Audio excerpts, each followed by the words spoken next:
libérer l'Algérie, libérer l'Algérie, libérer l'Algérie. Fais-moi le facile. Libérer l'Algérie, libérer l'Algérie, libérer l'Algérie. Tahia al-Jazair. Libérer l'Algérie, libérer l'Algérie, libérer l'Algérie. Fais-moi le facile. وشويهم راهم بيبدلوا ميصاج باين قاع يروحوا هم يطولوا شعبك قالوا هذا بلادو يا ويحيى زاير ماشي سوريا نفر والمرادية باه تولي شعبية يا بلادي يا بلادي يا بلادي يا بلادي يا بلادي يا بلادي يا بلادي يا بلادي يا بلادي يا بلادي يا بلادي libérer l'Algérie, libérer l'Algérie, libérer l'Algérie. Tahia al-Jazair. Libérer l'Algérie, libérer l'Algérie, libérer l'Algérie. Fais-moi le facile.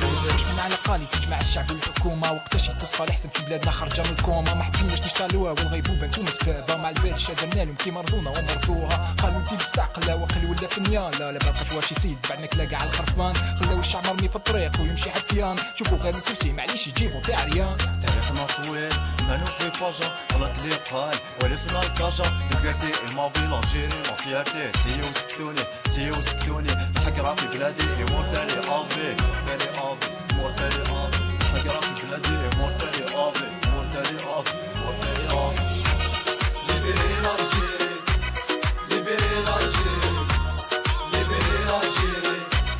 Tahia al-Jazair. Libérer l'Algérie, libérer l'Algérie, libérer l'Algérie. Fais-moi le facile.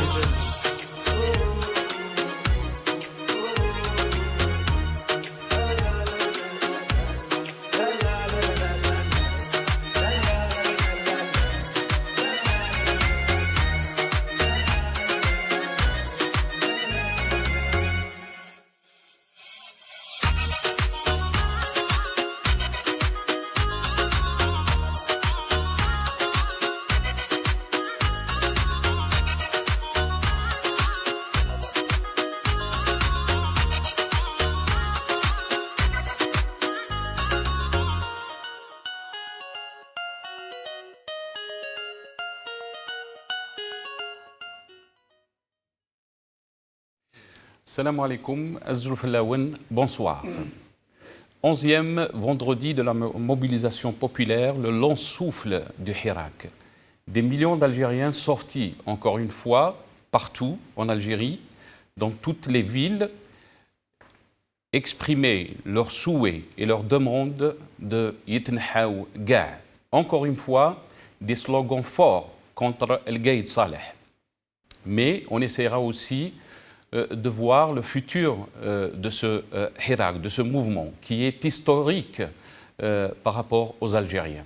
Avec des dernières nouvelles, on se posera les questions d'arrestation de Saïd Bouteflika, le frère de Abdelaziz Bouteflika, l'arrestation de Tartag et de Toufiq. Est-ce qu'on est en train de jouer à une opération main propre ou c'est de la diversion? Comment il y a beaucoup qui disent ça aussi. On essaiera de comprendre avec nos invités, on essaiera de poser ces questions pour comprendre qu'est-ce qui en est de ces arrestations et le futur aussi, on essaiera de comprendre le futur de ce mouvement historique, 2 jours avant le début du Ramadan. Beaucoup aussi disent que ce mouvement peut s'essouffler, mais hier, on avait compris, que les Algériens ont compris que le mouvement va continuer et encore plus fort dans les semaines à venir. On aura le plaisir d'avoir avec nous dans ce studio Hassan Hirash, analyste politique. Hassan, merci d'avoir accepté notre invitation. Merci Nassar et bienvenue à Fattah Tétouche et puis Karim Tabou à l'antenne et puis bonsoir à tous les téléspectateurs. Merci, cher Hassan. On aura aussi le plaisir, comme vous l'avez entendu, Fatah Titouche, militant politique. Aslam alayk Fatah. Merci d'avoir accepté notre invitation. Merci Nassar et la bienvenue à M. Herash et voilà, merci pour l'invitation. Et on aura aussi en Algérie par téléphone Karim Tabou, coordinateur national du parti l'UDS, qui sera avec nous. Hassan, je commencerai avec vous. Donc, première question, ces arrestations de Toufiq, Tartag et Saïd Bouteflika. Quelle est votre lecture? D'abord, Nasser, si vous permettez, j'aimerais avoir une pensée pour Kemal Den Fkhar, qui est en train de mourir en ce moment en prison avec un de ses amis, Aouf Haj Brahim. J'ai vraiment une pensée pour eux et leur place n'est pas en prison. J'ai une pensée également pour Issa Darbrab, qui lui aussi est victime d'un processus jusque-là totalement obscur. Pour revenir à cette information, c'est une explosion, c'est totalement explosif dans la scène politique algérienne. Qu'on arrête ceux qui ont dirigé le pays pendant très longtemps, quasiment les 20 dernières années. Saïd Bouteflika, on le sait qu'il a toujours été du côté de son frère, celui qui était le régent, et particulièrement depuis que son frère Abdelaziz Bouteflika a eu un AVC. On sait très bien qu'il a perdu ses capacités cognitives et qu'il ne pouvait pas diriger un pays comme l'Algérie. Et donc, on sait très bien que c'est Saïd Bouteflika qui menait la danse, qui menait la barque, qui était au gouvernail. On savait également que le général Toufiq, qui était l'intouchable, qui est au pouvoir depuis un quart de siècle, le Rab Dzayer, comme disaient les Algériens, c'était l'homme de toutes les magouilles, de toutes les phases historiques récentes. Il fait partie des généraux qui ont ramené Bouteflika en 1999 avec l'Arbi Belkhair et Khaled Nzar. C'était le trio qui avait fait venir, ou du moins qui avait accepté que Bouteflika vienne, parce qu'aujourd'hui, il semble que ce soit les Émirats et l'Arabie Saoudite qui ont poussé à ce que Bouteflika vienne prendre les rênes de l'Algérie. Donc ces trois généraux, encore une fois, Toufiq, Nzar et l'Arbi Belkhair, ont imposé face à des hommes comme Hossein Ait Ahmed, comme Mahri, comme Hamarouche, comme Sifi, comme Talb Ibrahimi, etc., qui étaient candidats en même temps. Donc la nouvelle de l'arrestation aujourd'hui de Saïd Bouteflika, de Toufiq Tartag, encore une fois, totalement explosive. Maintenant, il faut savoir, est-ce que c'est un règlement de compte entre clans? On sait très bien que depuis 1962, à part peut-être les 10 dernières années de Boumedienne, le pouvoir était totalement multicéphale, qu'il y avait plusieurs clans, notamment les 20 dernières années, pendant le règne de Bouteflika. On sait très bien qu'il y avait les lobbies américains, lobbies français, lobbies turcs, lobbies saoudiens, lobbies chinois au sein du pouvoir algérien. Et qu'il y avait une guerre à la fois entre les services, la présidence, même la DGSN. Donc, et les politiques, entre guillemets, si tant qu'on puisse les appeler comme étant un clan politique. Donc, tout ça pose véritablement question. Le peuple algérien a le droit à la transparence. On ne peut pas continuer comme ça à gérer un pays comme l'Algérie dans l'opacité, derrière les rideaux, assister impuissant à la guerre que se livrent les différents clans. On veut savoir qui fait quoi, on veut savoir qui est responsable de quoi, on veut savoir si la justice est réellement libre ou si elle est aux ordres d'un clan. Est-ce qu'elle est aux ordres de Est-ce que vous pensez que la justice est libre, Hassan Her? Écoutez, le peuple dans ce algérien contexte, parce que vous parlez d'une guerre de clans, Est-ce que vous pensez que maintenant, avec cette décision d'arrêter ce trio, Saïd Bouteflika, Tartag et Toufiq, ça c'était aussi les appels du peuple algérien d'arrêter les vrais responsables du système de Bouteflika et de tout le système. Et ce trio fait partie de ces systèmes. Est-ce qu'on est dans cette opération a lancé, entre guillemets, Gaïd Salah, que beaucoup disent c'est le vrai détenteur du pouvoir en ce moment. Ou c'est une aussi, et il y a beaucoup qui le disent, c'est une diversion dans un moment historique que vit l'Algérie. Écoutez, c'est une question qui mérite d'être posée, elle est d'importance. On sait que le général Hamel et puis l'ancien Premier ministre Ahmed Yahya ont été également convoqués par la justice. Mais on sait également qu'ils ont été relâchés immédiatement. Mais est-ce que... Juste pour aussi vous donner un peu plus d'informations par rapport à ce que vous dites, Hassan Hirash, excusez-moi de vous interrompre, mais aujourd'hui même, Ahmed Yahya a été convoqué donc le mardi passé pour comparaître devant le juge, mais aujourd'hui, il a présidé ce matin une réunion de bureau national du RND.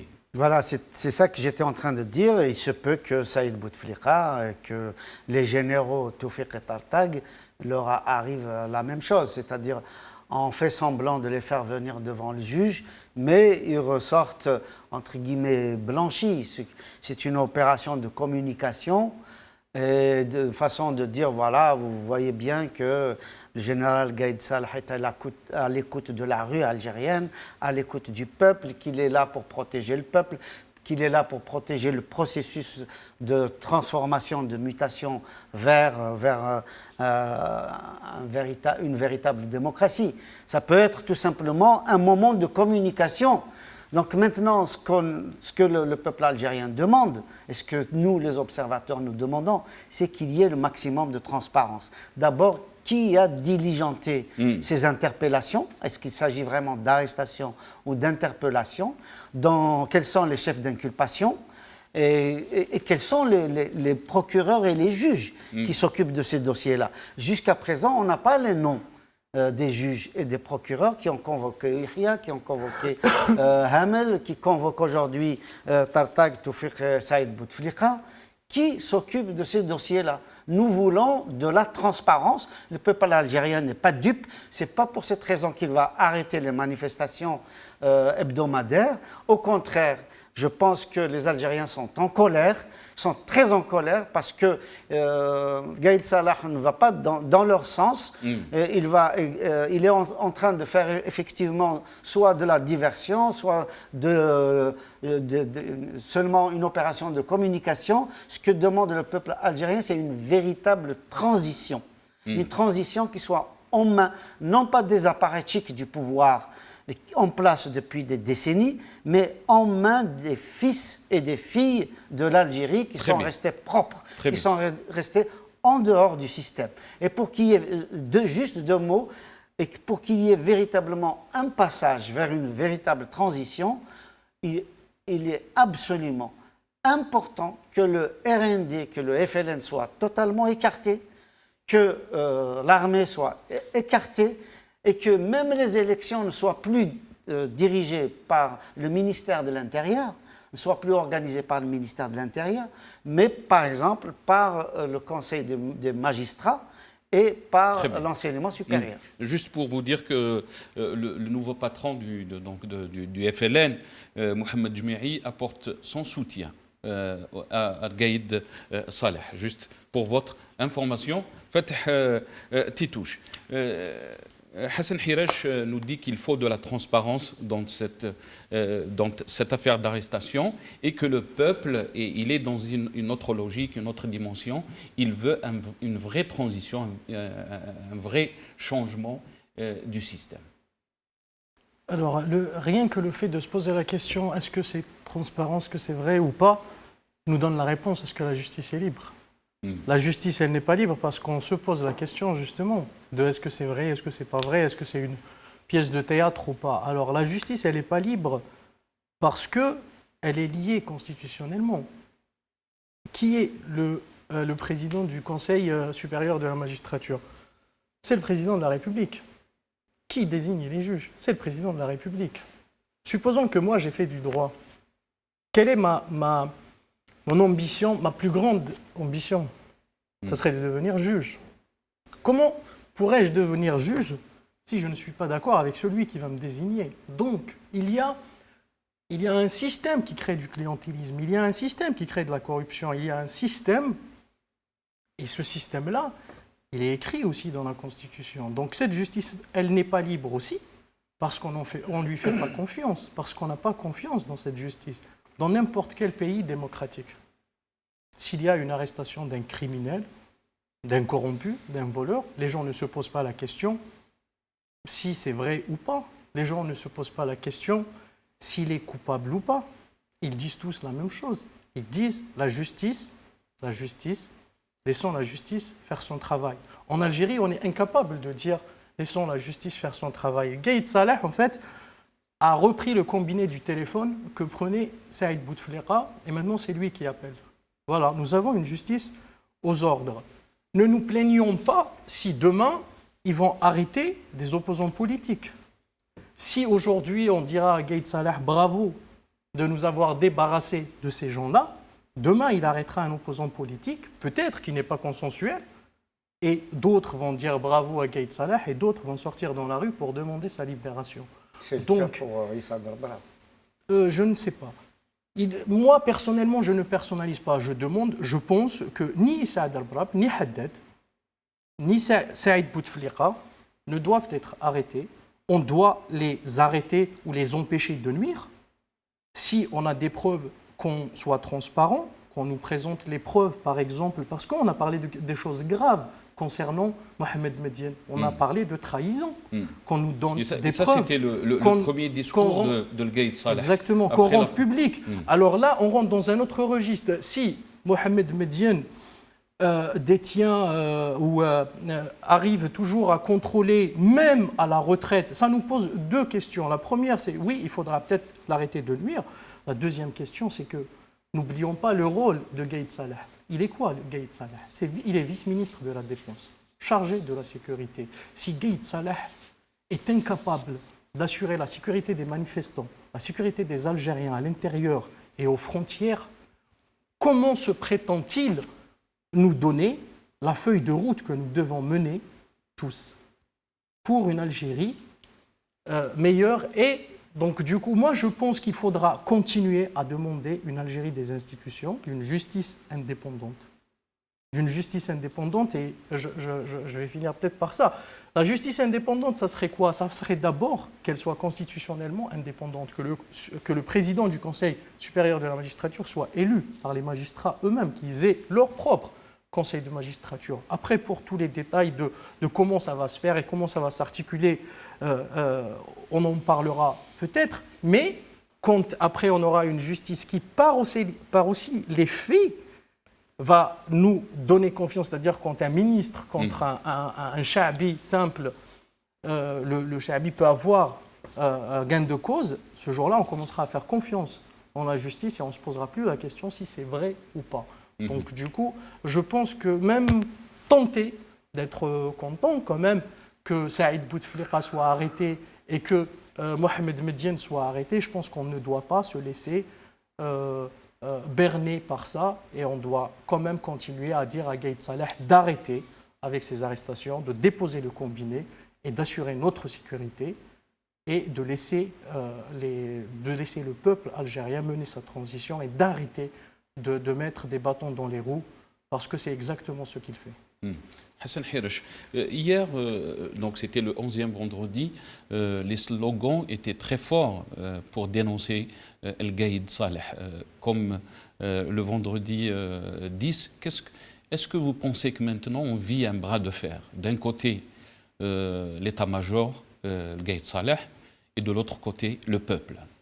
Oui, tout à fait, parce que Gaïd Salah est en train d'usurper une fonction qui n'est pas la sienne. Lui, il appelle à respecter les institutions et la Constitution quand il s'agit d'organiser des élections pour le 4 juillet des élections que l'on sait à l'avance totalement frauduleuses, totalement non transparentes. En même temps qu'il appelle donc, la Constitution, au respect de la Constitution, lui-même il viole la Constitution. Parce qu'au nom de qui et au nom de quoi Gaïd Salah parle au peuple toutes les semaines, à partir des régions militaires, à partir des casernes. Donc ça veut dire tout simplement que c'est une violation flagrante de la Constitution, des règles élémentaires de démocratie. Il y a un président qui a été désigné en la personne de Ben Salah, lequel président, évidemment, totalement illégitime, il est récusé par la rue, il est récusé par le peuple algérien, mais au nom de quoi Gaïd Salah va parler à la place de ce président-là? Donc il y a quelque chose qui ne va pas, c'est-à-dire que depuis 1962, l'armée est aux avant-postes, l'armée tient le pouvoir. Aujourd'hui, Gaïd Salah ne se cache même plus. Il nous montre véritablement que c'est lui qui détient le rythme des horloges. C'est totalement inadmissible, inacceptable. Je crois que si on veut arriver à une transition véritable, une transition politique dans une atmosphère pacifique, il faudrait que Gaïd Salah entende le cri de la rue, entende les appels du peuple algérien. Et ceux qui disent qu'il est en train de les entendre, comme vous le dites, par ces arrestations. Non, je crois que ce qui intéresse le peuple algérien, c'est d'abord, véritablement, une transition dans la transparence et une transition qui soit faite par des femmes et des hommes hors système. On a appelé ici à plusieurs reprises, moi personnellement je l'ai fait sur votre antenne, que les organisations de type ordre des avocats, ordre des magistrats, ordre des architectes, ordre des économistes, les syndicats autonomes, les universitaires puissent prendre en main la transition, puissent dégager un gouvernement provisoire, dégager une commission de gestion des élections prochaines et que des constitutionnalistes se mettent au travail à proposer une autre constitution qui sera soumise à la prochaine Assemblée pour qu'on ne puisse pas perdre du temps. Et donc, cette gestion de la transition ne doit pas être faite par la seule volonté de Gaïd Salah qui, lui, a un seul rôle, c'est celui, effectivement, comme vient de le rappeler Fatah, de garantir la sécurité du pays, de garantir la sécurité des frontières et ne pas se mêler de politique. Les Algériens veulent une armée qui soit forte militairement et non pas politiquement, qui soit totalement neutre politiquement. On a avec nous Yahya Mkhiyouba par Skype, militant politique. Yahya Mkhiyouba, marhaba bik. مرحبا بك سي ناصر. يعطيك الصحة يحيى. Quelle est votre lecture donc par rapport à ces arrestations Saïd Bouteflika Tartag et Medine توفيق مدين اللي كان يسموه يعني celui qui était appelé رب الجزائر. Premièrement, je tiens à saluer le peuple algérien qui a continué sa mobilisation hier dans le 11e vendredi consécutif où les manifestations n'ont pas connu d'essoufflement comme prévu ou comme voulu par certains cercles du régime et notamment certains membres de l'état-major. Et deuxièmement, je pense que la réaction d'aujourd'hui, je la qualifie de réaction parce que depuis 3 semaines ou 4 semaines que M. Gaïd Salah a parlé de forces anticonstitutionnelles et ceux qui ont, disons, volé le tampon ou le sceau de la République en faisant allusion à Saïd Bouteflika, mais ça ne l'a pas empêché le lendemain d'accepter d'être nommé vice-ministre de la Défense dans le gouvernement bédoui désigné par Bouteflika avant son départ. Donc ces forces anticonstitutionnelles l'ont nommé dans le nouveau gouvernement en tant que vice-ministre de la Défense, il a accepté cela. Deuxièmement, depuis 3 ou 4 semaines que M. Gaïd Salah a accusé ouvertement l'ancien patron du DRS, le général Toufiq Mohamed Medienne, l'a accusé de comploter contre le régime ou contre la nation. Et ça fait 4 semaines que les Algériens ont dit à M. Gaïd Salah que vos affaires avec Saïd, vos démêlés avec, ou vos différends avec Tartag et Toufiq ne nous concernent pas. Nous voulons le changement de régime. Cette réaction est venue après les grandes manifestations d'hier où l'état-major et M. Gaïd Salah sont devenus les premiers visés des slogans soulevés hier, notamment à Alger, à Oran, à Tlemcen, en Kabylie, à Barj Bouharij et même dans le sud algérien. Donc tout le monde disait Gaïd Salah dégage, on ne veut pas de vos mascarades judiciaires, on veut un changement de régime et une transition politique. Donc je pense que le fait d'ordonner l'arrestation de Tartag, de Toufiq et de Saïd aujourd'hui, si c'est avéré, parce qu'on n'a pas les vidéos, comme c'était le cas pour Adlan Mellah et les autres journalistes qui étaient arrêtés il y a quelques mois au niveau du tribunal de Abban Ramadan, où le scoop, Al-Nahar, a fait le buzz autour de l'arrestation de ces journalistes. On n'a pas les images, on aimerait bien les avoir si elles existent. Par contre, la réaction de Gaïd Salah, et je dis bien que c'est une réaction, parce qu'aujourd'hui, Gaïd Salah et l'état-major sont acculés par la rue algérienne. Ils ont essayé les 3 derniers vendredis et ils ont réussi à fermer les accès à Alger par la Kabylie, par Tipaza, par Blida, et ils ont fini par leur bêtise politique, par leur mauvaise lecture politique, à faire d'eux-mêmes la première cible de la rue, et c'était le cas hier, c'était vérifié. Très bien. Yahya, on essaiera de voir cette vidéo. Donc ça, c'était la marche d'hier. On avait dit que des slogans anti-Gaïd Salah étaient très forts dans les marches qu'a connues tout le pays. On essaiera d'entendre quelques-uns.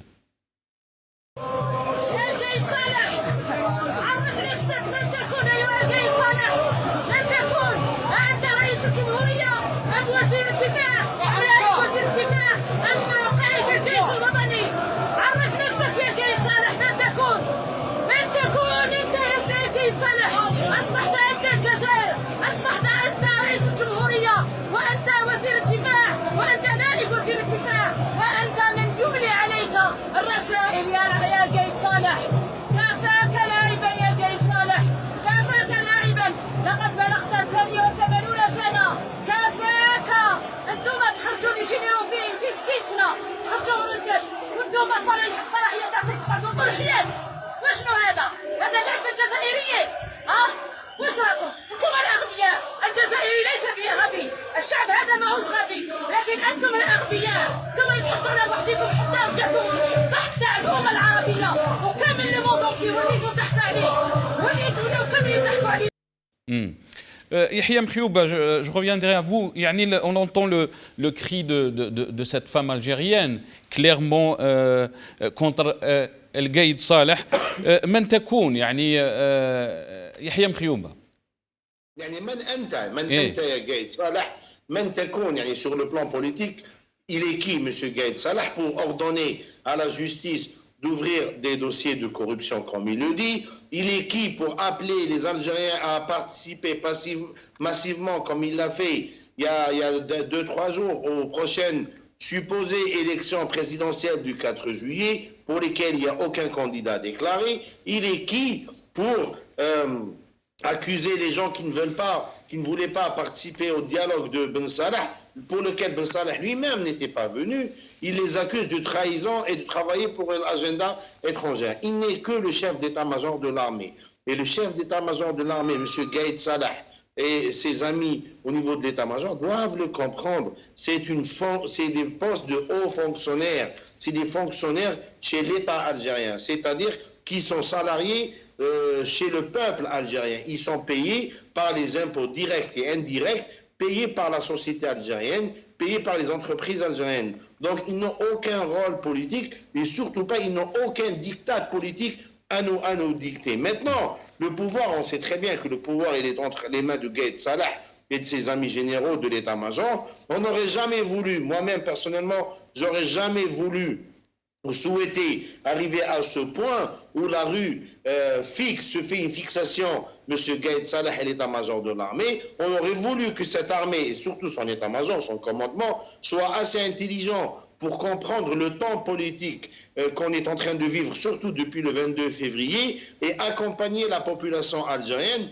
dans son processus de changement démocratique. Apparemment, non. Ces gens-là n'ont pas compris, ou ils ne veulent pas comprendre, ou ils font semblant de ne pas vouloir comprendre. Eh bien, le hadja que vous venez de montrer, et ces exemples à cette dame et à des jeunes et même des enfants sont à dupliquer pour des centaines de milliers, voire des millions d'Algériens. Ils sont tous dans ce discours. La maturité politique de la rue algérienne a dépassé ce qu'on a vu dans le printemps arabe en Égypte, par exemple. En 2011, en 2012, on n'a jamais vu des Égyptiens et des Égyptiennes parler comme ça de leur état-major au niveau de Meydan Tahrir. En Algérie, on le fait aujourd'hui dans les 48 wilayas. Ça démontre la maturité politique de cette population algérienne. Et deuxièmement, l'armée algérienne, et son commandement surtout, doivent maintenant jouer le jeu de la démocratie. Sinon, ils se mettront encore comme étant une cible de la rue algérienne et ils connaîtront malheureusement le même sort de Bouteflika. Donc on n'aimerait pas que l'armée algérienne devienne une cible, parce que l'armée algérienne est une institution du peuple algérien, elle nous appartient, elle est formée par nos enfants, elle est payée par notre argent, et son commandement, c'est des hauts fonctionnaires. Ils n'ont pas de rôle politique à jouer, mais ils n'ont pas d'avis politique à nous donner. Peut-être sur la sécurité nationale, peut-être, c'est normal, dans la politique de défense, dans la géostratégie, bien sûr, dans la géopolitique, mais dans un État démocratique et civil et sous commandement d'un gouvernement ou d'un président civil légitimement et démocratiquement élu par le peuple, et non l'inverse. L'époque où les généraux faisaient la loi en Algérie, elle est révolue. Et cette jeunesse, et même les gens qui ont 50 ans, 60 ans, 70 ans, on ne peut plus aujourd'hui les amadouer avec des sentiments. Restez avec nous, Yahya Mkhioba. Fattah, je reviendrai à vous. Est-ce que vous pensez, il y a qui ont parié sur l'essoufflement de ce mouvement, mais la réponse était très claire hier. Des millions d'Algériens sont sortis dans toutes les villes algériennes et ça c'est un message très clair qu'ils veulent changer ce système. Je pense que le mouvement s'est installé, au contraire, il s'est installé dans la durée. En fait, on militait depuis longtemps pour... il y a un slogan ou un mode opératoire, on disait qu'il faut réhabiliter la politique.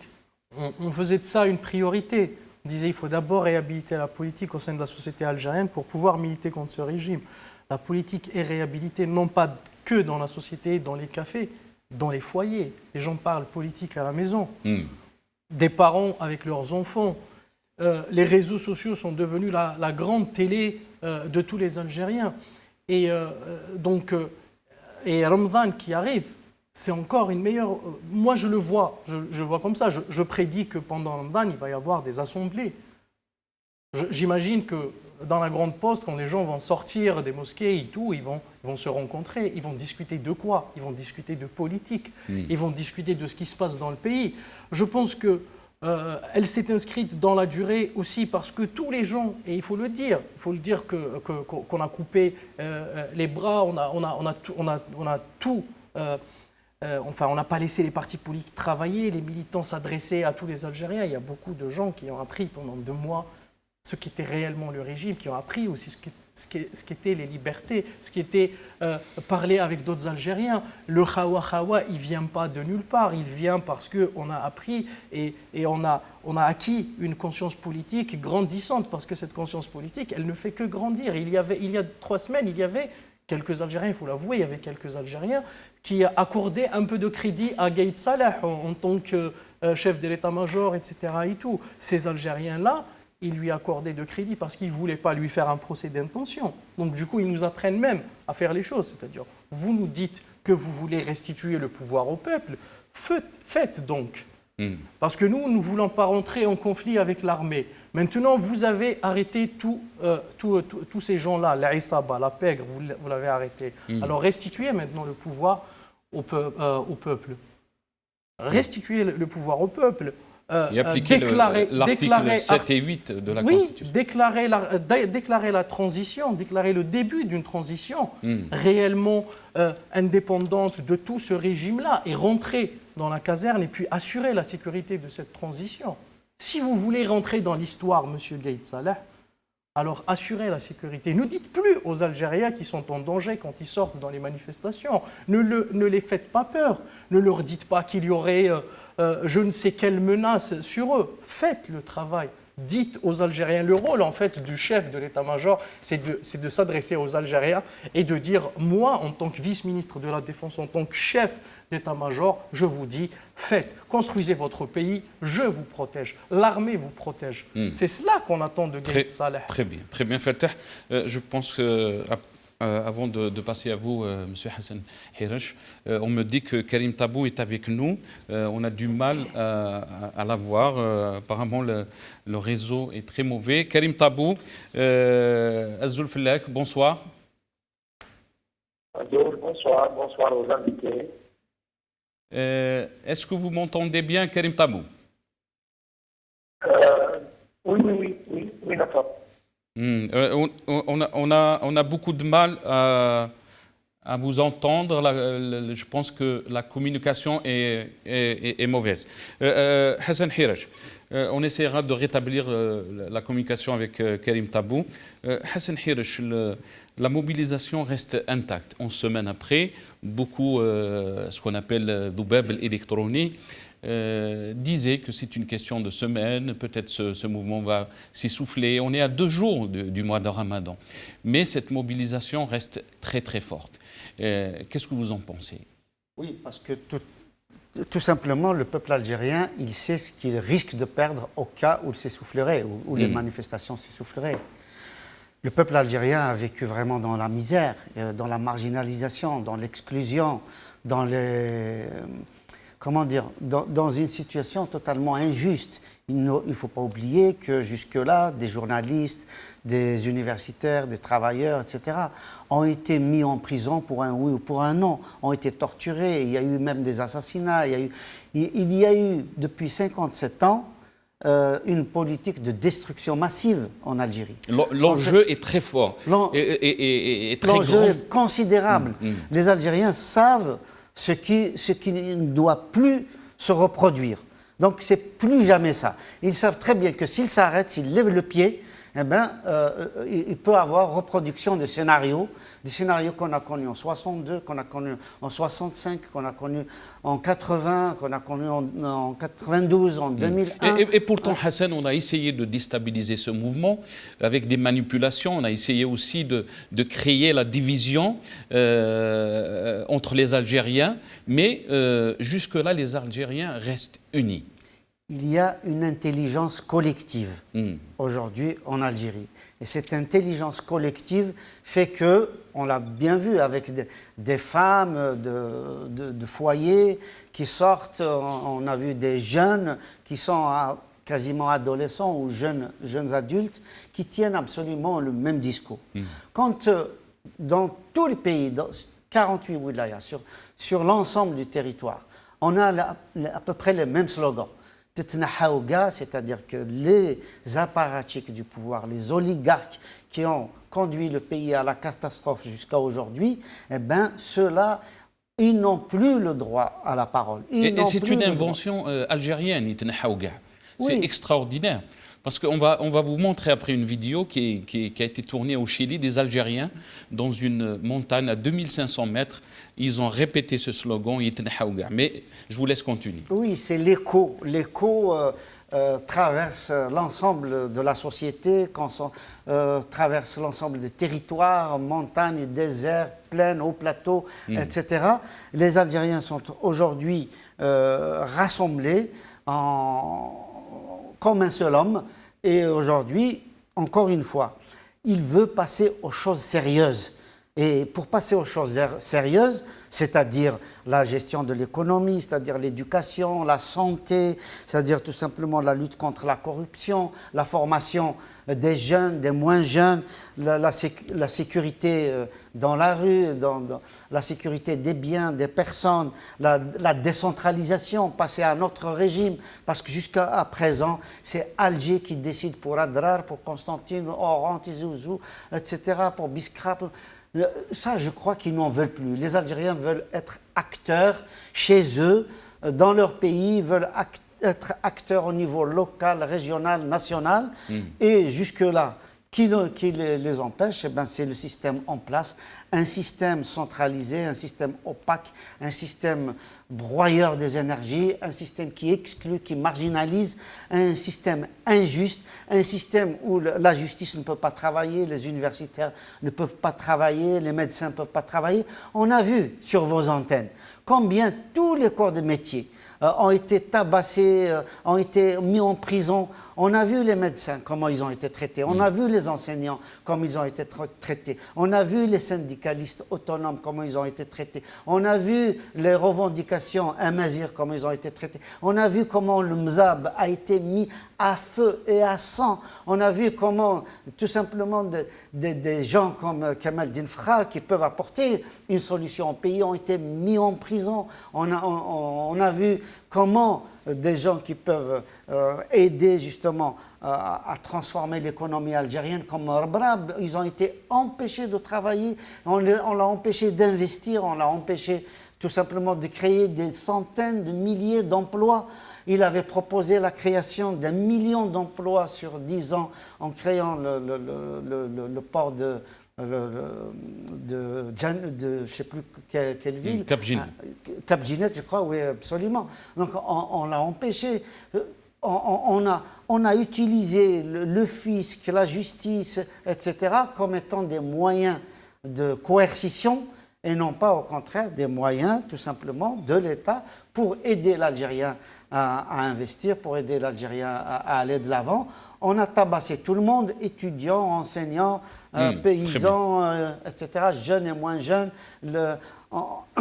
Donc aujourd'hui, le peuple algérien est déterminé. Il sait ce dont il ne veut plus, non seulement tourner la page, mais changer complètement de livre, et il veut passer à un système démocratique. Il veut être un exemple pour le monde entier dans sa lutte pacifique, dans sa révolution pacifique. C'est une révolution tranquille et je crois que nous, partout où on est, on doit encourager cet élan salvateur qui est en train de sauver l'Algérie.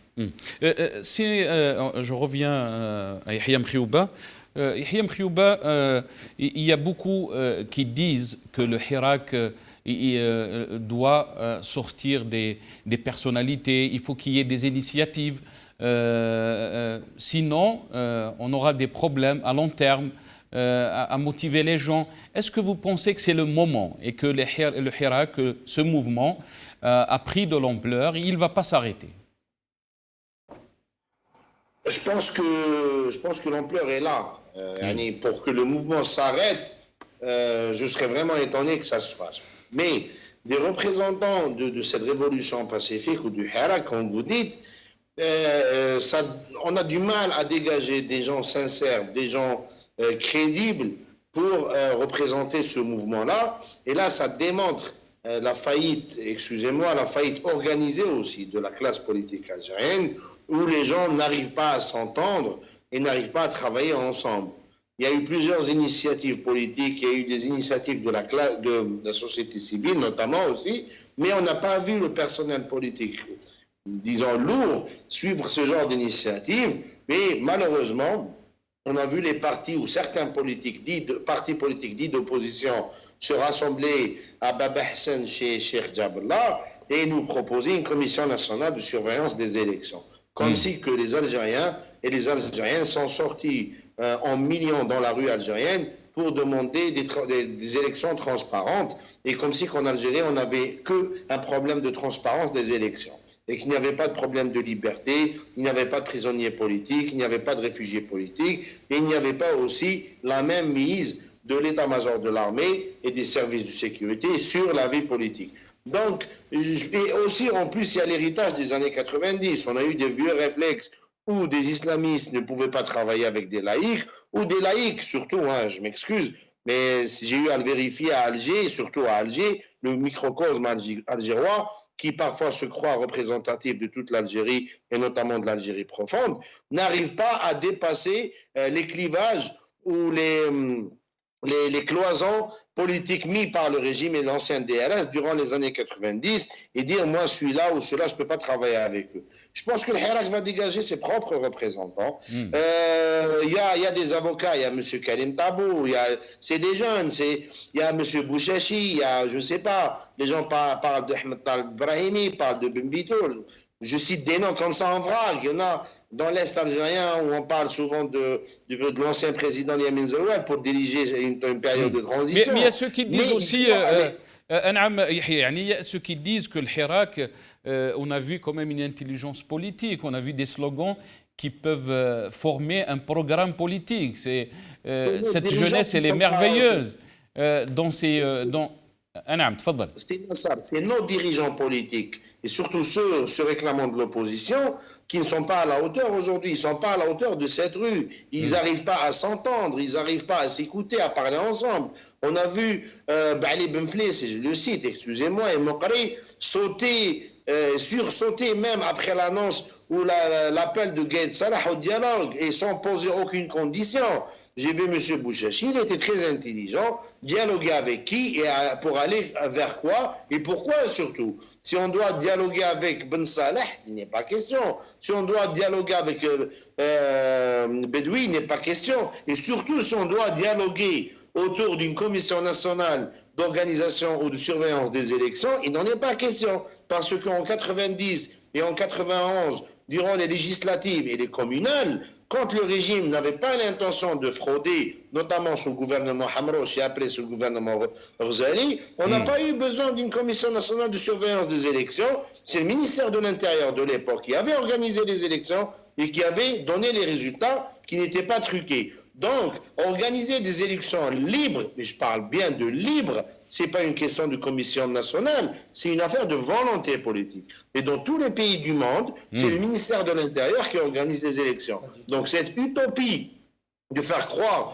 aux Algériens qu'en arrachant une commission indépendante de surveillance des élections va régler la chose politique en Algérie, je pense que les partis politiques et dites personnalités politiques qui se réunissent chez Jaballah, je pense qu'ils n'ont rien compris. D'ailleurs, c'est pour cela qu'ils ne peuvent même pas se présenter, pour la plupart d'entre eux, dans la rue algéroise, surtout à Alger où ils habitent la plupart, pour manifester. Ils sont automatiquement rejetés par la rue. Donc je pense que le pouvoir et le régime, et M. Bouchachi l'a dit, et M. Tabou et M. Mouraddina, s'ils cherchent à communiquer ou à dialoguer avec des gens qui ont un minimum de respect et un minimum de sincérité et de misdaria, de crédibilité, il sait très bien où aller les trouver. Très bien. Avant de passer à Fatah, je vous donnerai la parole tout de suite. On aimerait juste écouter donc, ces Algériens.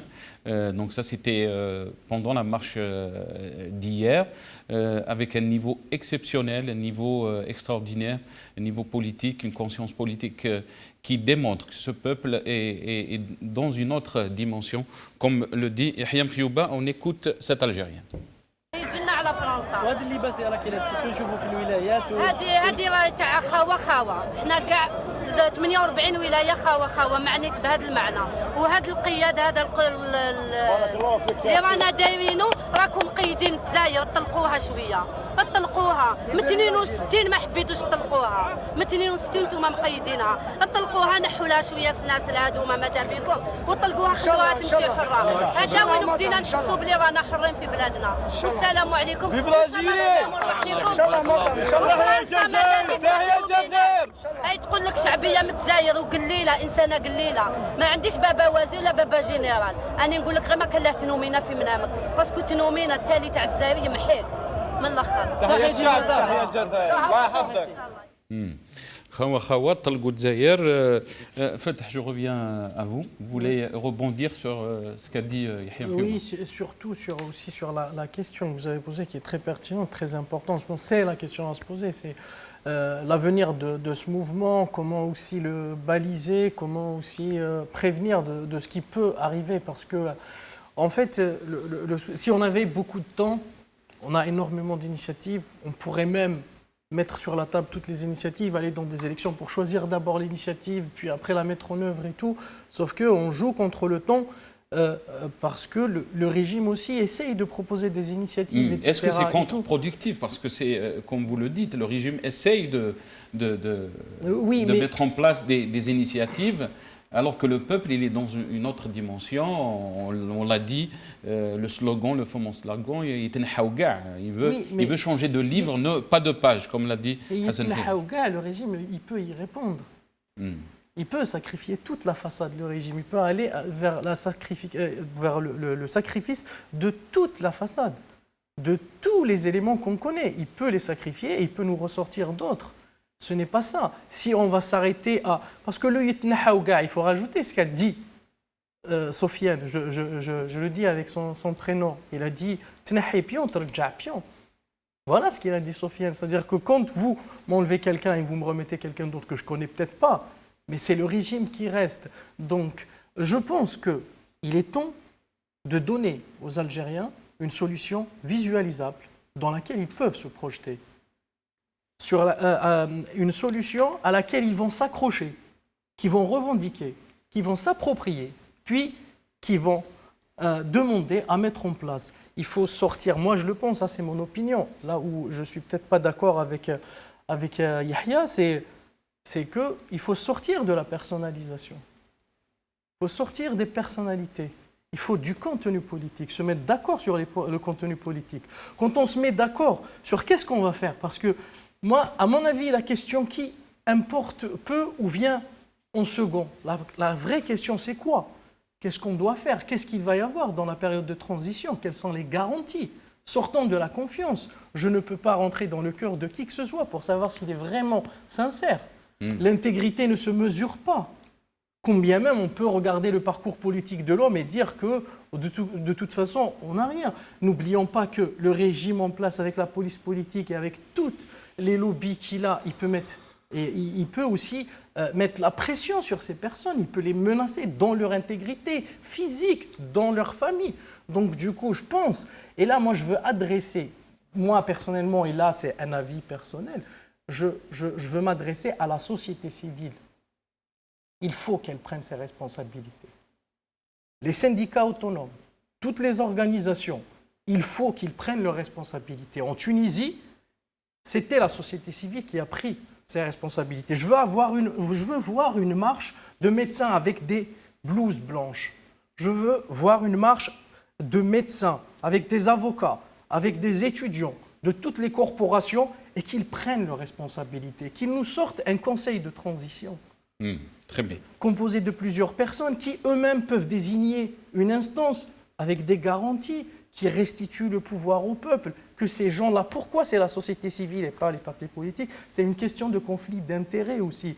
Les syndicats autonomes n'ont pas vocation à prendre le pouvoir. Les syndicats autonomes n'ont pas de base idéologique. Ils sont transverses. Très bien. Hassan Hirj. Oui, je vais totalement dans le sens de Fatah. Effectivement, la société civile, à travers ces organisations que nous avons déjà citées, doivent absolument désigner des délégués qui peuvent, à ce moment-là, négocier avec l'état-major de l'armée, parce qu'il n'y a pas que Gaïd Salah, en réalité, lui, il n'est que la façade, justement, de l'armée. Il y a les chefs de région militaire, il y a les chefs des corps d'armée, comme l'aviation, comme le terrestre, comme la marine, ainsi de suite. C'est tout ça, donc un certain nombre de généraux et de colonels qui font cet état-major, qui décident en réalité derrière le rideau. Maintenant, je suis en désaccord total avec notre ami Yahya Mkhiouma. quand il cite des gens comme Talb Ibrahimi, Zerwal ou Ben Bitour pour faire la transition, je suis désolé, ce n'est pas avec des œufs durs qu'on fait une omelette. C'est des gens qui ont fait leur temps, ils ont été mouillés, ils ont participé au pouvoir en place, particulièrement Talb Ibrahimi et Zerwal. Zerwal, on sait très bien que c'est sa démission qui a fait que Bouteflika est arrivé. Il n'a pas eu le courage politique, justement, de limoger les généraux qui travaillaient derrière son dos, notamment les Toufiq, les Amari, les Belkhair, etc. Et donc il a préféré démissionner. Je trouve que ce n'est pas du tout courageux. Donc ce n'est pas du tout à lui de mener la phase de transition. Il y a, comme disait Fatah, il y a des jeunes, il y a des gens comme Aït Arbi, comme Saïd Khalil, comme Tabou, comme Sofiane Djilali, etc., qui peuvent effectivement. Je ne suis pas du tout d'accord avec son analyse de dire qu'il y a faillite de la classe politique. La classe politique de l'opposition était empêchée de travailler. On l'a empêché de faire des réunions, on l'a empêché de créer des journaux, on l'a empêché de créer des télévisions, des radios, on l'a empêché de faire des congrès, on l'a empêché de faire des marches. On a bâillonné totalement la classe politique de l'opposition. Bien au contraire, elle a été très dynamique. On a vu par exemple le Mouatana, on a vu le RCD, on a vu le FFS qui ont fait des manifestations sur tout le territoire, qui ont été empêchées, qui ont été tabassées, qui ont été interpellées. On a vu des universitaires en prison, des médecins en prison, des syndicalistes en prison, des journalistes en prison, etc. Donc s'il y a faillite de la classe politique, c'est la classe politique au pouvoir, ce n'est pas celle de l'opposition. On n'est pas là pour s'opposer à l'opposition. C'est quand même assez grave aujourd'hui.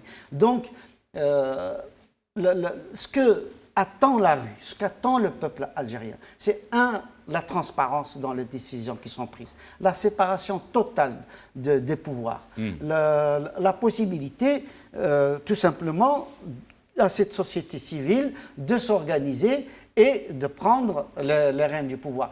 Que l'armée dise aujourd'hui, c'est ça qu'attend la rue, que Gaïd Salah vienne au nom de l'armée et dise « Écoutez, nous sommes prêts à protéger la société civile, ses délégués, pour la passation du pouvoir. Et pour ça, il faut qu'il y ait dissolution du gouvernement bédoui, il faut qu'il y ait dissolution du FLN, il faut qu'il y ait dissolution du RND. C'est eux qui sont le système, c'est eux les maillons du système. Il faut qu'aujourd'hui, l'Assemblée nationale soit dissoute, le Sénat soit dissous et qu'effectivement, la société civile désigne des représentants qui vont désigner un gouvernement de transition pour gérer les affaires courantes, qui désigne une commission des élections de façon à ce qu'on aille vers de véritables élections propres, parce que contrairement à ce que disait Yahya Mkhiyoubi, il n'y a pas eu d'élection propre durant les périodes qu'il cite, pendant la période Hamrouch ou la période Ghazali et toute cette période-là. La seule élection véritablement libre qu'il y a eu en Algérie, c'est celle de 90 au niveau des locales et des régionales, et celle des législatives en 91, du moins la première partie. C'est les seules fois où il y a eu véritablement des élections libres, transparentes, et on sait le résultat. Et il ne nous reste pas beaucoup de temps, Hassan Hiroche, parce qu'on doit ouvrir aussi le standard. Je vais ajouter un point par rapport très rapidement, parce que je vais faire le tour. Par rapport à tout ce qu'il disait, il y a des lois liberticides en Algérie. Alors, c'est simple, hein, parce qu'on n'a pas à légiférer, il faut abroger ces lois, tout court. Il y a des lois qui empêchent de créer une association, qui empêchent de créer un parti politique, qui empêchent les rassemblements, qui empêchent les manifestations. Il faut les abroger immédiatement comme un préalable à tout, d'ailleurs, à toutes les feuilles de route. C'est un préalable à tout pour que les gens déjà, pour que les jeunes générations puissent, ceux qui ne se retrouvent pas dans les partis classiques peuvent créer leur propre parti, leur propre association, peuvent se regrouper, peuvent se rassembler, faire des meetings, se réunir entre eux, discuter, travailler. Ça, je voulais juste le rajouter. Oui, tout à fait. Très bien. Vraiment que le ministère de l'Intérieur est vraiment disqualifié pour organiser les élections. On peut le faire différemment. L'Algérie, justement, est en train d'innover. Ah ben, on peut innover même dans les méthodes, pas seulement dans la révolution. Il me reste quelques minutes, donc je vais essayer de faire le tour de la table. Yahya Mkhiyouba, je commence par vous. Yahya Mkhiyouba, si on revient un peu à l'information tout au début de cette émission, donc cette arrestation de Saïd Bouteflika, Tartag et Toufir, est-ce que vous pensez que la justice fera la lumière donc, sur ces arrestations? Et si elle ne fait pas la lumière, donc, qui c'est qui est derrière donc, ces arrestations? Premièrement, je n'ai aucune confiance en cette justice. Je respecte beaucoup de juges et de procureurs qui essaient de faire leur boulot convenablement, mais dans le système judiciaire algérien, je n'ai aucune confiance. Donc, c'est de la politique spectacle. Et j'aimerais bien que ces gens-là soient jugés dans une justice de transition, dans une période de transition politique.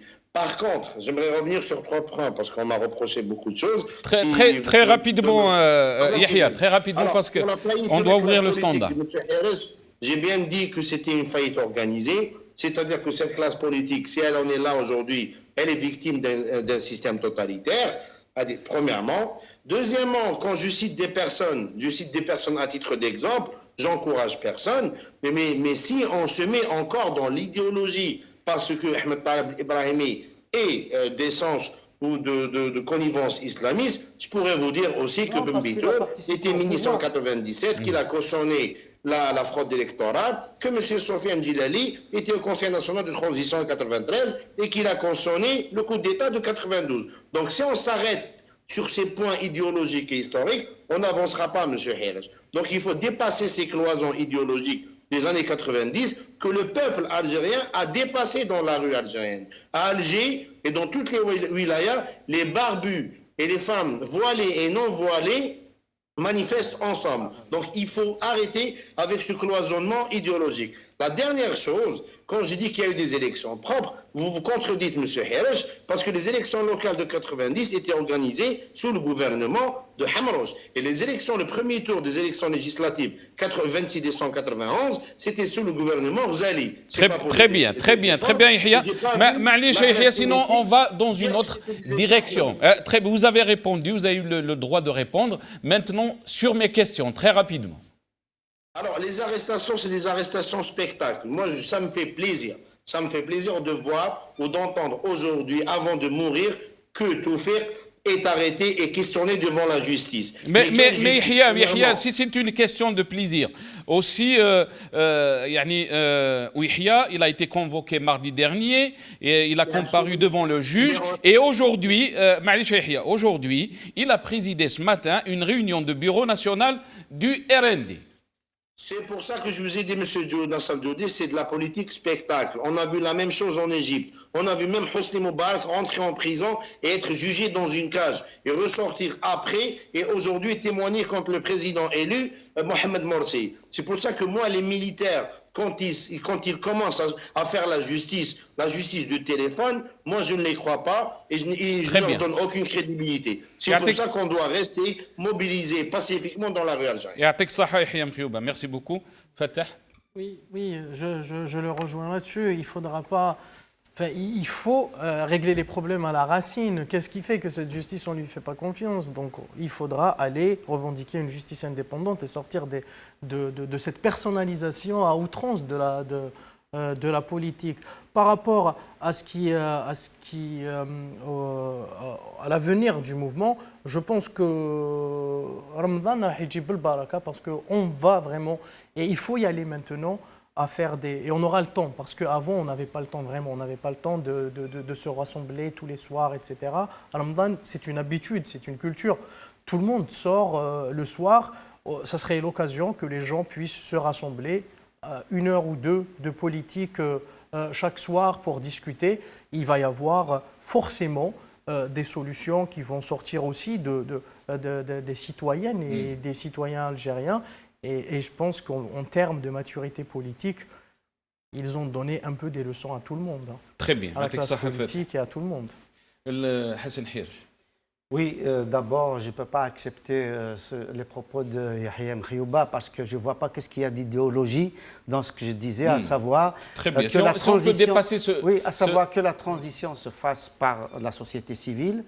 Depuis le 22 février, quand vous m'aviez interrogé sur cette antenne-là, j'ai dit dès le premier jour que les syndicats autonomes, l'ordre des avocats, l'ordre des architectes, l'ordre des médecins, etc., toutes ces corporations doivent désigner, et des universitaires doivent désigner des délégués pour justement remplacer ceux qui sont appelés justement à partir. Ceux dont le peuple réclame Yitnahaouga. Voilà, donc je ne vois pas où est l'idéologie, alors que lui, il glisse tout de suite Talb Ibrahimi dans ses propositions. Ça, c'est idéologique. Maintenant, quant effectivement à l'arrestation, c'était voilà, c'est ma question. Moi, l'arrestation de Saïd Bouteflika, de Toufiq et Tartag, pourquoi pas? Parce que ces gens-là, ils ont été mouillés, effectivement, dans des affaires pas possibles. On sait, quel est leur rôle dans la gestion dictatoriale de l'Algérie? Quel est leur rôle dans la corruption? Quel est leur rôle dans les affaires de la cocaïne, dans les affaires de Sonatrach, dans les affaires Khalifa, dans les affaires de l'autorité Est-Ouest, dans toutes les magouilles qu'il y a eu pendant... Mais est-ce que la justice est libre de faire ce travail, Hassan Hirish? La justice... Aujourd'hui, on voit qu'elle est scindée en deux. On a vu des avocats, et des juges et des procureurs sortir dans la rue, manifester, dire que nous voulons justement la séparation des pouvoirs, mais nous avons aussi une justice, une partie de la justice qui aujourd'hui est toujours du côté du pouvoir en place, du côté de ceux qui détiennent le pouvoir, de ceux qui répondent au téléphone de Gaïd Salah et de l'état-major. Donc, on ne sait pas qui fait quoi exactement. Donc, qui a interpellé ou arrêté, sous quel ordre, ces généraux et ce conseiller de l'ancien président déchu, Bouteflika, on ne sait pas exactement. Donc, mais vous avez parlé de lutte clanique. Ça veut dire qu'il y a un clan qui a ordonné la justice ou a actionné la justice à ces arrestations. Depuis 1962, le pouvoir algérien est un pouvoir de clan. Donc, c'est toujours été une lutte sourde derrière les rideaux. Et cette lutte sourde derrière les rideaux a déteint sur l'Algérie de façon complètement néfaste, puisqu'elle a abouti à l'injustice, elle a abouti à l'exclusion, à la marginalisation, etc. Donc, ce que demande le peuple algérien, ce n'est pas un règlement de comptes, mais que cette classe politique rende des comptes. Ce n'est pas la même chose. Donc nous voulons de la transparence, nous voulons une véritable justice, nous voulons savoir qui convoque qui et qui juge qui. Hassan Hirish. Je voulais rajouter juste un dernier appel pour dire que je vois malheureusement qu'il y a effectivement du contenu idéologique qui sort un peu trop tôt. Et c'est anticipé parce qu'il faudra que les gens, j'appelle tous les militants à la retenue. Parce que voilà, il faut pas, ce n'est pas un moment idéologique, ce n'est pas un moment de nous sortir des solutions qui sont connotées. C'est une action révolutionnaire. Voilà, il faudra d'abord qu'on réfléchisse à ce qui nous rassemble, c'est-à-dire des institutions qui nous protègent tous. Merci Fatah Titouche, militant politique. Merci Hassan Hirish, analyste politique.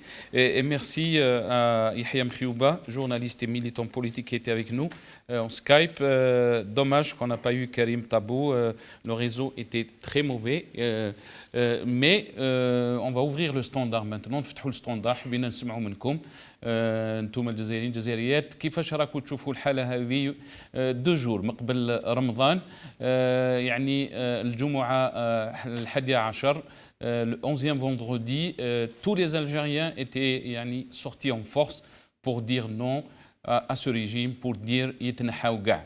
بقاو معنا دوك نرجعوا لكم. وخطاب الأخير القايد أحمد صالح هو في التواءات، نحن نريد الأفعال وليس الأقوال. قايد صالح, vous avez le choix d'entrer dans l'histoire. Soyez avec votre peuple. Ne soyez pas contre votre peuple. Ne soyez pas mal العصابة. القايد ما تكذبش علينا. القايد صالح التصريحات تاعو حبر على ورق، ولكن في الميدان ما كان حتى حاجه. يكره الشعب يوجي رمضان، خافوا ربي هذا ما خافوا ربي. النظام الذي انهب وسرق وخدع وغش البلاد هذه كلها نطالبه بالذهاب. يا القايد صالح خنتنا راك ترقد فينا. مرحبا بكم. هذا يعني ساسيتي ايير البارح. نفتحوا الستوندار الان. عندنا اول متصل سالم من الجلفه. سالم. الو السلام عليكم. عليكم السلام ورحمه الله. مرحبا بك. يا خويا الحمد لله احنا عندنا قلنا كل عندنا ثقه في الجيش الوطني الشعبي. ودبوي 1962 الجيش غير هو اللي يحكم اسجور. اعطوني كان دات ان سيفيل حكم لو بوفوار اون الجيري. اعطوني الجيش هو لو ماتر ابور لو كوموندون لو بيلوت نيميرو 1 سي لارمي. سيدي عطوني كلامي ان سيفيل حكم في الجزائر. يا اخي غير الجيش ومازال من القدام غير الجيش. سالم نعم. اسكو سي نورمال لارمي هي اللي تحكم؟ اسكو انت يعني افيك العرب كاع كيما داروا له مونضرا سي لارمي كي كوموند. سي لارمي كي كوموند. لي زرابي اللي قلهم غير السلاح. وكان تما السي حيرش كان يهضر في واحد الهضاري اون ديري كو لالجيري فيها 3 ولايه. الى اوبلي بلي لالجيري فيها 48 ولايه. انا اللي فاهم حيرش راه يهضر. هو انا حيرش وهذاك الولد اللي حداكم افيك تو مي ريسبي راهم يهضروا كلي كاين لالجيري فيها 3 ولايه. لالجيري فيها 48 ولايه. ما انا با دي سا خويا سالم. حيرش راهو يعني يجي عندنا ضيف سوفون وسي كالكان كي اكسبريم دون لونيتي دو لالجيري ويهضر على 48 ولايه. يعني انت ممكن ما فهمتوش ولكن هو ما عندوش هذا التوجه اللي تهضر عليه. Parce que lorsqu'il parle de Aït-Ali, Aït-ceci, de la région de 3 wilaya, يا أخي l'Algérie فيها 48 ولاية نعم الشيطان. وهذا الجزائريين عبروا عليه. يعطيك الصحة سالم. بارك الله فيك. عندنا هو يبان لي بلي سي راسيست. حيرش. يا اخي العزيز احنا ما نقبلوش هذا الكلام تاعك. ما اون بو با اكسبتي سكو تو اون تران دو دير اكوزي لي جون يعني ديتر راسيست. احنا يعني نتحفظوا على الكلام هذا. vous êtes responsable de ces paroles. نروحوا للمتصل الاخر. عندنا جمال من فرنسا. جمال. وي السلام عليكم. عليكم السلام. مرحبا بك جمال. Bonjour, donc moi je vais m'exprimer en français, c'est plus simple pour moi. Je me félicite de la démarche de M. Gaïd Salah, tout simplement parce qu'en fait, il faudrait que les Algériens, que nous, Algériens, nous puissions comprendre une chose qui est très importante. En réalité, ce dernier, en fait, il a testé le peuple en essayant de les diviser par rapport aux Kabyles, les Chaouim, Zabé, Arabé, etc. Bon, il a vu qu'en quoi le peuple est soudé, qu'il est uni du sud au nord et de l'est à l'ouest. Et quelque part, ça lui donne une force à lui-même, parce que j'ai vraiment la nette impression, peut-être que je me trompe, ou Inch'Allah je ne me trompe pas, que celui-ci cherche à nettoyer vraiment au maximum de l'Algérie des corrompus depuis ces dernières 25 années, et certainement que lui-même, il va se constituer prisonnier avant le 4 juillet. Ça, c'est mon avis. Une autre solution pour la gouvernance algérienne. On cherche qui pourrait éventuellement gouverner l'Algérie en ce moment, parce que tout le monde est perdu, toutes les têtes qu'on nous présente ne nous conviennent pas. Je pense que le tirage au sort devrait être une gouvernance qui pourrait convenir à l'Algérie et de rapporter. Nous avons 48 wilayas, nous devons constituer 48 ministères et puis un président qui soit élu par le tirage au sort au niveau national, et que ce soit des gens très intellectuels qui prennent le pouvoir et qui dirigent l'Algérie. L'armée doit soutenir, si vous voulez, le peuple et retourner dans ses casernes et faire attention aux frontières et à notre nation. Salam alaikum. عليكم السلام ورحمة الله. يعطيك الصحة جمال. نروحوا اللامية من الحجوط. لميا حجوطي من الجزائر. ولكن حبينا برك يعني السؤال نطرحوه، كيفاش راكم تشوفوا من هذا الخبر العاجل، يعني لاريستاسيون دو طرطاق دو توفيق اي دو سعيد بوتفليقه. اسك هو يعني سكون ابل اوبيراسيون ميم بروبر، اسك سي اون ديفيرسيون؟ حبينا نسمعوا منكم من هذا يعني هذا الخبر اللي هضرنا عليه. نروحوا لميا من العاصمه. مرحبا بك لميا. Oui, bonsoir. Bonsoir. Alors moi je voulais pour l'annonce de ce soir, nous on n'y croit pas trop. Une diversion pour nous. Vous dites que c'est une diversion à Lamia? Oui, oui. D'accord. Très bien, allez-y. Donc, mais moi je voulais parler de quelque chose qui se passe dans ma famille qui est grave aussi, qui est très très grave. D'abord, après l'assassinat de mon mari, on continue toujours à me persécuter. On m'a envoyé des contrôles des prix pour me fermer mon gagne-pain. Et là, on expulse mon père en 48 heures de son Algérie, de notre Algérie. Je ne sais plus... Lamia Hadjout, juste yani pour nos téléspectateurs, vous êtes la fille du commandant Azdin. Oui, je suis la fille du commandant Azdin. Allah Ibarak. Donc, mon père a 85 ans. À 85 ans, il s'est expulsé de chez lui en 48 heures. Il s'est expulsé de son Algérie, de notre Algérie. Il a été expulsé de chez lui, vous dites? Oui, il a été expulsé de chez lui et il a eu 2 jours pour déménager. Il a 2 jours pour déménager. Et pourquoi ils l'ont expulsé? Il n'y a pas de motif, justement, là est la question. Il n'y a aucune raison et aucun motif. Donc aujourd'hui, tout le monde fait ce qu'il veut. Hein.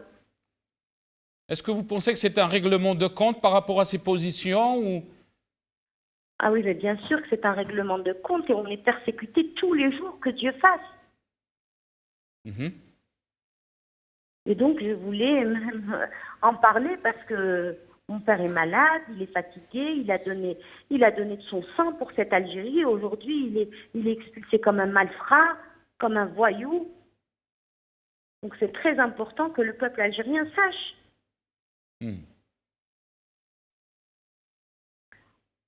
Voilà. Ok.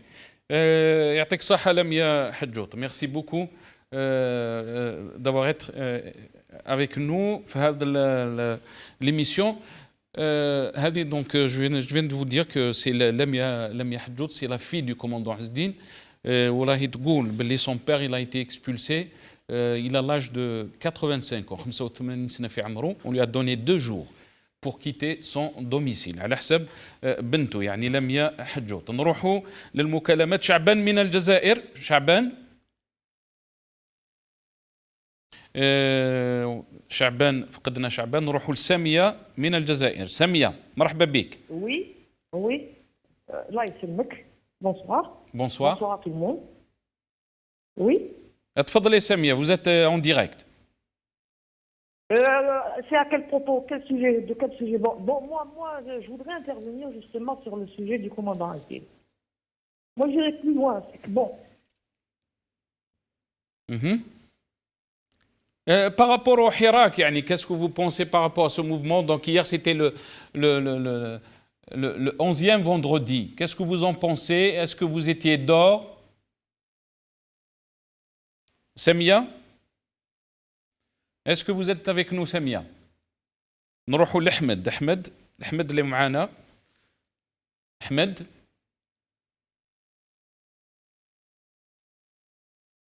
نروحوا لمحمد من تلمسان. محمد مرحبا بك. مرحبا. صح. تفضل يا محمد تفضل. شوف انا هضرت مع مسيو بالشنوف على بنتي اللي قتلوها في مكان ساره بنويس. Bonsoir. شوف je suis le père de Sarah Benoît اللي قتلوها في مكة. ايه ايوه وشكون اللي دوكا العداله خدمت انا جو في باس ان كواليسيون دو فونكسيونير. ربي يرحمها ان شاء الله محمد. واه الور هذيك لو كان طيب لوح وطيب بالعيد ويحيى داروا الخدمه تاعهم اون كوفرون ان بروكيغور كانت ما تموتش. شوف النيميرو التليفون تاعي قال لي سي باش شنو باش نتابع.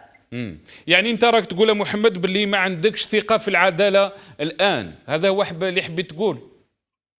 لا راهم لغاو لي باش الاثنين نطلع عند البروكيرور جينيرال. تخي شكرا يا محمد، شكرا، يعطيك الصحه على الاتصال، ونتمنوا لك ان شاء الله يعني ربي يرحم بنتك، وان شاء الله توصل للحقيقه يعني في مع الدوسي تاعك في لا جوستيس. نروحوا لعلي من فرنسا. علي. وي بونجور. بونجور بونسوار، مرحبا بك علي. شحال هكي راك متساوله الزول في الاول عسلامه نوان مساء الخير بونسوار. شوف غادي جيست في الجوفرنمون qui تخمم هناك بن صالح التروك on les a jamais vus même dans les télés censurées. اي بدويه كلينا في كل شحال هكا فرت تسوفري في الجزائر تقريبا كان هكا 57 تسوفري كان هكا.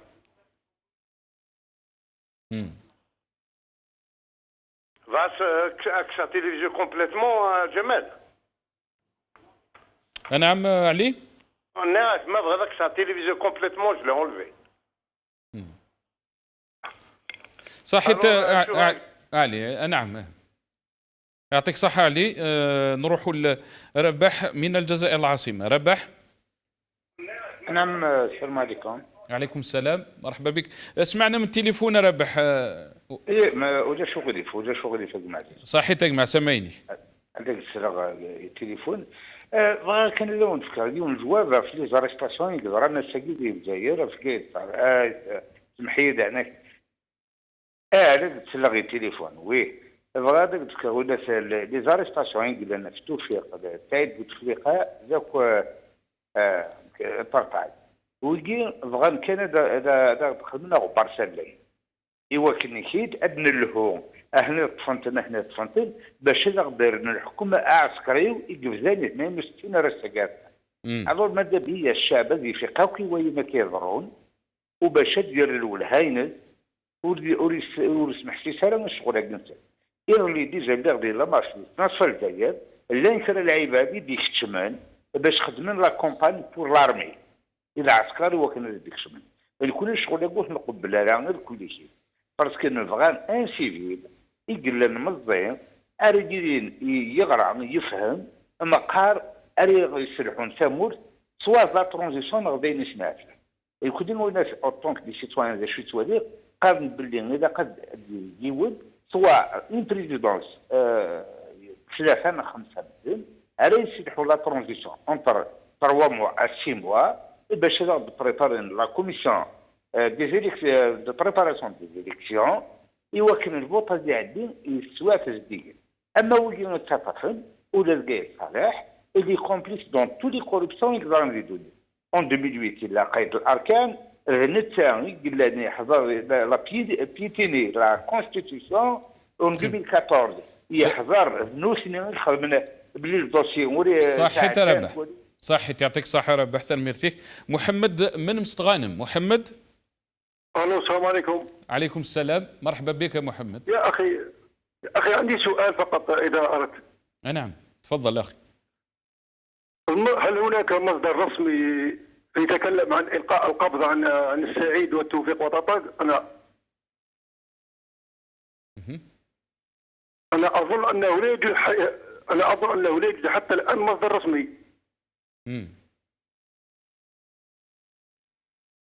هذه الاخبار كاذبه هي تريد ان تشق الصفوف. يعني انت ما راكش مأمن محمد؟ حتى الان لم اصدق، لان نحن تعودنا ان يظهر ذلك في القناه الوطنيه في الشريط الاخباري على شكل هام، ولم نرى هذا.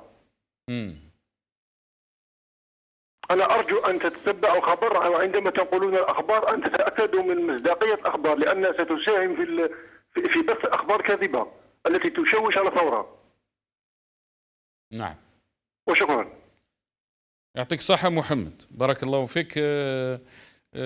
أظن الإخوة يقولوا لي عندنا آخر مكالمة. خالد دو معانا. السلام عليكم. عليكم السلام ورحمة الله. خالد من الجزائر، مرحبا بك خالد. نشكر بزاف القناة المغربية. دايور سي لا شان لا بلو شفافية اللي بقات لنا، رانا نسمعوا لها، بارك الله فيكم. ونشكر بزاف العباد اللي راكم تجيبوهم تما في البلاطو، لي جورناليست هذوك. وبغيت برك نرد الكلمه لهذا اللي راه يهضر في لي جورناليست. بغيت برك نقول لهم يرحم والديكم يا لي زالجيريان، يرحم والديكم، خليو الناس كل واحد يعبر على نفسه. ما بقيناش دوكا نشتموا في هذا ولا نشتموا في هذا. شاكان ليبر دو سيكسبريمي، وشاكان ليبر يهضر واش اللي راه يخمم على كل على حسب لي كاباسيتي تاعو. مي فو با كون مونك دو ريسبي، فو با كون انسولتي لي جون. هذا سكي كونسيرن الخبر هذا اللي راهم يهضروا على سعيد بوتفليقه والاخر، سي دو لا بودر aux yeux. On n'est pas un peuple qui n'est pas à la hauteur. Les Algériens aujourd'hui ils sont à la hauteur. C'est bon, on y est cultivé. Et d'ailleurs, vous regardez le pacifisme sur le terrain. C'est la preuve vivante. C'est un peuple qui est le meilleur peuple au monde. D'ailleurs, il ramasse même les ordures le vendredi, les ordures de la ruelle. صح انت خالد، يعطيك الصحة خالد، بارك الله فيك. يعني انتهى الوقت تاع الحصة، ونيت اريفي على فان دونك دو سو بروغرام. يعطيكم الصحة انتم اللي تواصلتوا معنا، ما عطينا لكمش يعني الوقت كالعادة. ونلقاوكم ان شاء الله في البرامج الاخرى. التغطيه مازال متكمله، لا كوفرتور سبيسيال اللي الكونتينيو. ونشكركم يعني على التواصل اللي راكم تتواصلوا معنا في كل البرامج. يعطيكم الصحه وبقوا على خير.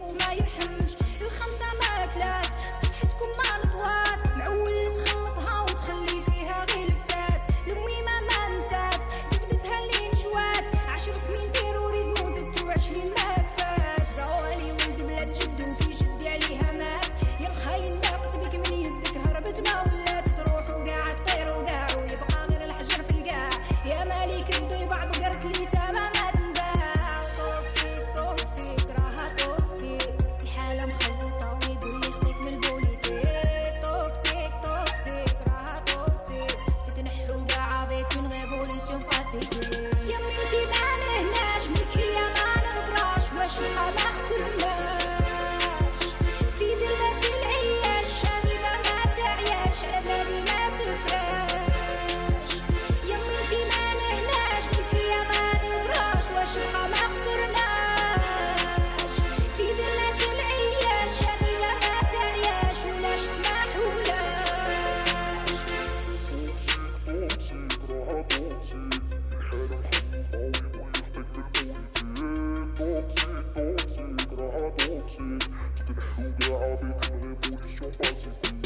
خفنا عليها زمان.